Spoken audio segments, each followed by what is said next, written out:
Pause. Look at the audience. Calm, measured tone. Every single decision you make, from what you eat this morning, to who you marry, to what career you pursue, rewires your brain. But here's the hard truth. Most of us are making life-altering decisions with a brain that's overwhelmed, distracted, or simply on autopilot. Today, I want to show you what neuroscience reveals about how to optimize the state of your brain, so that when the big decisions come, you don't just react, you respond with clarity, intention, and confidence. The quality of your decisions is the single most powerful lever you have for changing the trajectory of your life. Let me show you how to use your biology to guide your destiny. Your state, both your mental and physiological condition, fundamentally shapes the way you make decisions. This might seem like a simple insight, but the implications are profound. From a neuroscience perspective, the brain is not a fixed decision-making machine. It's a dynamic, state-dependent system. The way you interpret information, assess risk, anticipate reward, and even recall relevant memories changes depending on whether you are calm, anxious, tired, excited, or overwhelmed. When you're in a heightened emotional state, particularly stress or anxiety, the brain shifts processing away from the prefrontal cortex, the area involved in rational planning, future thinking, and impulse control, and instead routes decision-making through more primitive regions like the amygdala and limbic system. These are survival circuits. They are designed to help you react quickly, not think deeply. They prioritize short-term safety over long-term benefit.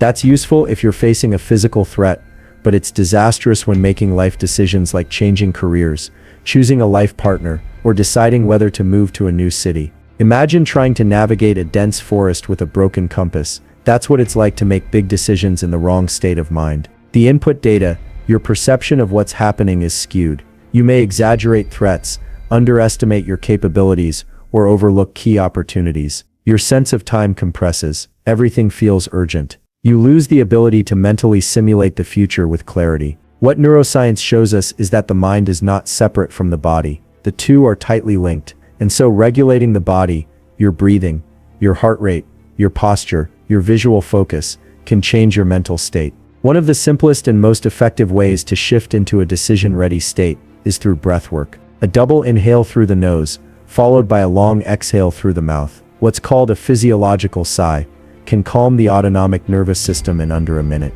This changes your heart rate variability, activates the parasympathetic system, and re-engages the prefrontal cortex. Another powerful tool is movement. A short 5 to 10 minute walk, especially in natural sunlight, can elevate your mood, reduce circulating stress hormones like cortisol, and allow the mind to reset. This is not just about feeling better, it's about changing the neural circuitry that's activated when you approach a decision. Research from Stanford and other neuroscience labs has shown that even brief interventions like these can significantly enhance cognitive performance, especially in executive function, the set of abilities required for good decision-making. Why does this matter? Because the decisions you make shape the path you walk. And if your internal compass is off because of poor state management, you're far more likely to choose a path that leads away from your goals, even if it feels right in the moment. One of the biggest mistakes people make is assuming that their thinking is always clear, that their judgment is unbiased. But clarity is not a constant, it's a function of your state.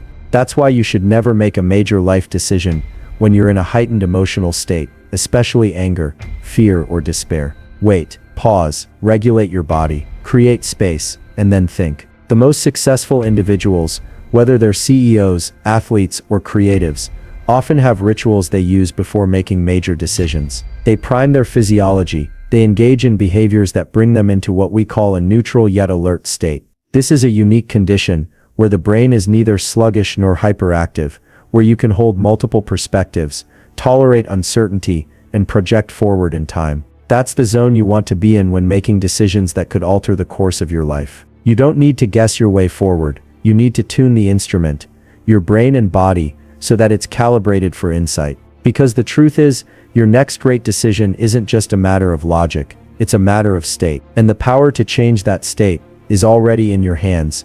Every time you make a decision, there is a silent battle occurring inside your brain, a competition between two key systems. On one side is the limbic system, an ancient part of the brain designed for survival. It's fast, emotional, and reactive. On the other side is the prefrontal cortex, a newer, more sophisticated region of the brain that is capable of abstract thought, long-term planning, impulse control, and weighing complex consequences. The decisions that shape your life, who you commit to, which path you take, what values you stand for, must be guided by the prefrontal cortex. Yet most people, most of the time, are making decisions from the limbic system. The limbic system is designed to help you survive, not thrive. It evolved to assess immediate threats and rewards. It pushes you toward what feels good and away from what feels uncomfortable. It's deeply intertwined with your emotional memory. This means that when you're under stress, when you feel hurt, anxious, or even overly excited, your limbic system takes the wheel.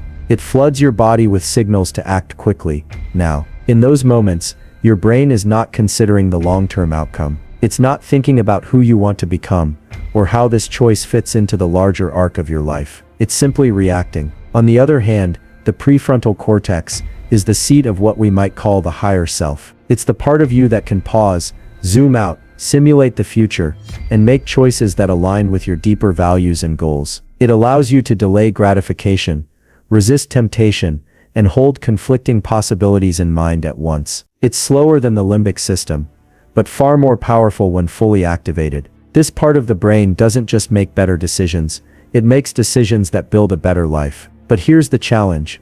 The prefrontal cortex gets easily hijacked. Emotional overwhelm, sleep deprivation, poor nutrition, and even digital overstimulation can impair its function. When that happens, you may still think you're making rational decisions, but in reality the emotional brain is running the show, and the prefrontal cortex is simply rationalizing your impulses after the fact. Understanding this dynamic is crucial if you want to guide your life decisions wisely. It's not enough to have values or goals written down. You have to create the internal conditions that allow your prefrontal cortex to be the primary decision maker. One of the most effective ways to do this is by creating a buffer between stimulus and response. That space, even if it's just a few minutes, gives your brain the chance to shift processing back to the prefrontal cortex. It could be as simple as taking a few deep breaths, going for a brief walk, or writing down your thoughts before making a choice. These small interventions create enough neurological distance from the emotional trigger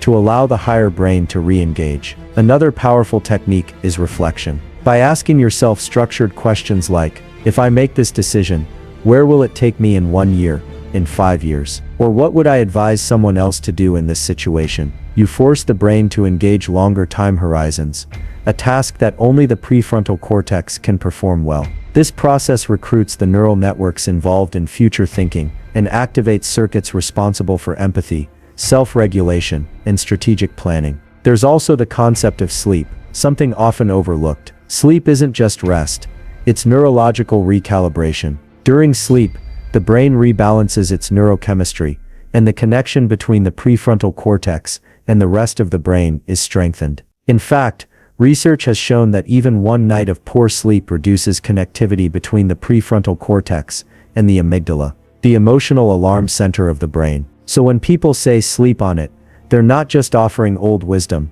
they're describing a powerful neurological reset that can lead to dramatically better decisions. The truth is, your best thinking doesn't come when you're rushing, reacting, or emotionally charged. It comes when you give your brain the space and support it needs to activate its highest circuitry. In those moments, you move from simply reacting to life to consciously guiding it. And when your decisions come from the prefrontal cortex, when they are rooted in foresight, patience, and clarity, the trajectory of your life changes. You don't just survive, you grow, evolve, and create a life that is coherent with who you truly are. That's not just science, that's transformation.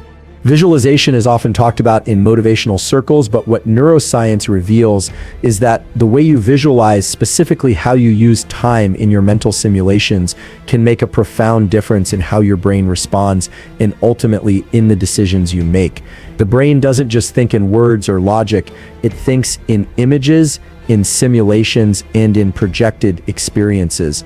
And when you consciously guide those mental images into specific time-stamped scenarios, meaning you ask your brain to simulate what your life might look like in 1 year, 5 years, or even 10 years, based on a given decision, you activate a powerful network of brain regions that fundamentally shift how you perceive your options, When you visualize without time anchoring, your brain treats the imagery more like fantasy. It remains abstract, disconnected from reality.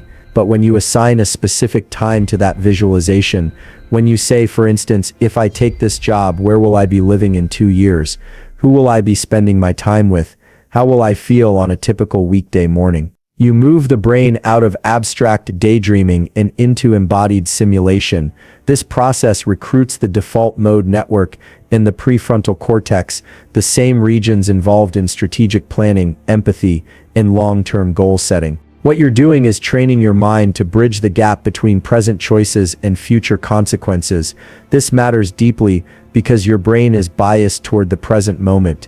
It naturally discounts future rewards and risks, a phenomenon known as temporal discounting. This is why short-term gratification often overrides long-term benefit.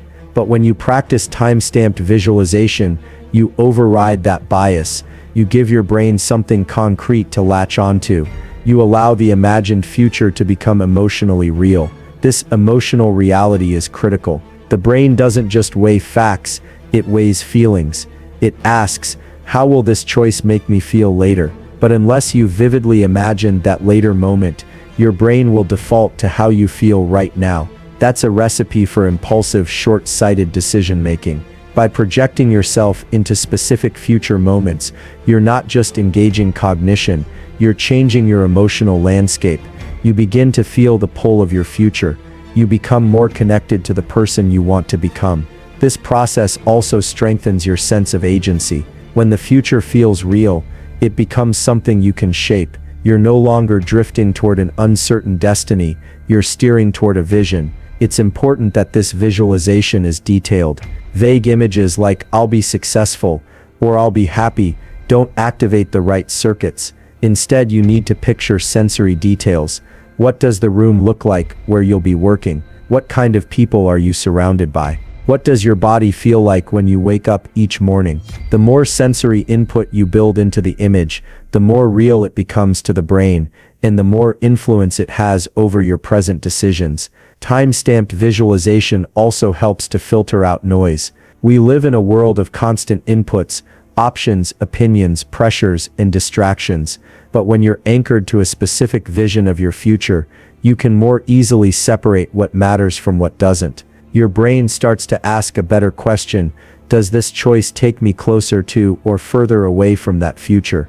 This kind of clarity can cut through confusion like a laser. It simplifies complex decisions by giving them a North Star. There's also a biological benefit. Studies have shown that visualization, especially when tied to future time horizons, can actually shift the brain's dopamine system. Dopamine is not just the molecule of pleasure, it's the molecule of motivation. When you vividly imagine a future reward, your brain releases dopamine as if that reward is already partially real. This increases your energy, focus, and willingness to take action. In essence, your future becomes a form of fuel. This practice, when done consistently, builds a bridge between your present actions and your long-term goals. And over time, that bridge becomes a pathway of identity. You're no longer just choosing what to do, you're choosing who to become. Time-stamped visualization trains your brain to live in alignment with your deeper purpose, not through force or discipline alone, but through vision, clarity, and emotional resonance. It is one of the most accessible yet underutilized tools for decision-making, and it has the power to transform your life from reactive to intentional, from chaotic to coherent. And it all starts with asking, where will this lead me in time? Not all decisions carry the same weight. In fact, neuroscience and behavioral economics both point to a simple but powerful truth: a small number of decisions are responsible for the vast majority of your outcomes in life. This is known as the Pareto principle, or the 80-20th rule, the idea that roughly 20% of your actions generate 80% of your results. When it comes to guiding your life decisions, this principle becomes especially important because your attention is limited, your cognitive energy is finite, and your time is non-renewable. If you treat every decision as equal, your brain quickly becomes overloaded, fatigued, and reactive. But when you learn to identify and focus your mental resources on the few high-leverage choices, the ones that shape your health, relationships, career, and sense of purpose, you begin to make decisions not just faster but smarter. Your life trajectory bends toward intentional growth. The brain has a built-in tendency to prioritize short-term decisions. We are bombarded by daily choices: what to wear, what to eat, which message to respond to first. This constant stream of micro-decisions creates what researchers call decision fatigue, a state where your ability to make high-quality choices actually deteriorates over time. But decision fatigue doesn't affect all choices equally. What gets squeezed out in a state of overwhelm are the deeper, more strategic decisions, the ones that require reflection, projection into the future, and alignment with your long-term identity. These are the 20% of decisions that change the direction of your life. The problem is, most people don't allocate their attention accordingly. They spend their mental bandwidth on trivial things, leaving little room for the decisions that matter most. To counter this, the first step is recognizing what the high-impact decisions actually are. These typically fall into key categories: where you live, who you spend your time with, what you do for work, how you care for your body, and how you use your time each day. These decisions act like multipliers. Choosing a city or environment that energizes you and aligns with your values has ripple effects on your mood, social life, and opportunities. Choosing a partner who supports your growth, or a friend circle that reflects your aspirations, reshapes your internal narrative and emotional resilience. Choosing work that gives you purpose rather than just a paycheck affects not only your income but your brain chemistry. It changes the very way you wake up each morning and how your brain anticipates reward. Choosing habits that sustain your physical health, like sleep, exercise, and nutrition, directly impact the strength and flexibility of your cognitive function. And how you spend your daily time, which may seem small, compounds into either a life of distraction or a life of direction. When you focus your decision-making energy on optimizing these few areas, everything else becomes easier or unnecessary. You don't need to control every outcome or plan for every variable, because your foundational decisions begin to produce positive momentum on their own. Your brain, which thrives on pattern recognition and feedback loops, starts to organize itself around those key choices. Neural pathways are strengthened not just through repetition, but through relevance. When a decision is meaningful, when it aligns with a deeper goal or vision, the brain is more likely to encode it, learn from it, and replicate successful patterns over time. This is why many high-performing individuals deliberately reduce the number of trivial decisions they make each day. It's not about being rigid or robotic. It's about conserving cognitive energy for the choices that shape the future. They may automate meals, streamline wardrobes, or build routines, not because those decisions don't matter at all, but because they want to reserve their decision-making power for the few choices that will matter most in 5, 10, or 20 years. This isn't just a productivity hack, it's a neurological strategy. The prefrontal cortex, which governs executive function, has limited daily capacity. By protecting that capacity and directing it toward the 20% of decisions that matter most, you train your brain to think strategically, prioritize effectively, and act decisively. You also reduce emotional noise. Many of the small, low-impact decisions we wrestle with carry disproportionate emotional charge. They create anxiety, not because they're important, but because we haven't built clarity or boundaries around them. When you shift focus to the high-leverage decisions, your emotional energy stabilizes. You're no longer reacting to life in a scattered way. You're building it like a sculptor, one purposeful choice at a time. And perhaps most importantly, this approach fosters identity coherence. Every decision you make sends a signal to your brain about who you are. When you make choices aligned with your deeper values, your brain begins to trust you. You create internal alignment between intention and action. That trust builds confidence, resilience, and a kind of internal gravity that makes future decisions easier, not because they're simple, but because they feel right. They feel consistent with the person you are becoming. So the challenge is not to make every decision perfect. The challenge is to identify which decisions are worth your full attention, and to let the rest take care of themselves through habit, automation, or delegation. When you do this, you don't just improve your productivity, you improve your clarity, your stability, and your ability to build a life by design, rather than by default. And the secret is hidden in plain sight. Not all decisions are created equal, and the most powerful life strategy is to focus on the few that matter most. In a world that constantly pulls your attention in 100 different directions, one of the most powerful tools you have for making better life decisions is cultivating a regular practice of stillness and reflection. The modern brain is inundated with inputs, texts, emails, notifications, deadlines, opinions, advertisements. Each of these stimuli creates micro shifts in your attention, often dragging your thoughts away from your values, your goals, and your internal compass. The brain becomes reactive instead of reflective. You begin to operate in survival mode, making decisions based on urgency, emotion, or external pressure rather than grounded wisdom. But when you create consistent space for stillness, when you deliberately unplug from external noise, you give your brain the opportunity to recalibrate, reorganize, and reintegrate. Neuroscientifically, stillness is not the absence of activity. It's the activation of an entirely different mode of brain function, one that is essential for insight, creativity, and long-term decision-making. When you sit in quiet reflection, the brain's default mode network becomes active. This network is responsible for internal dialogue, autobiographical memory, future simulation, and moral reasoning. It is the architecture your brain uses to explore who you are, who you've been, and who you might become. In that sense, stillness is not passive.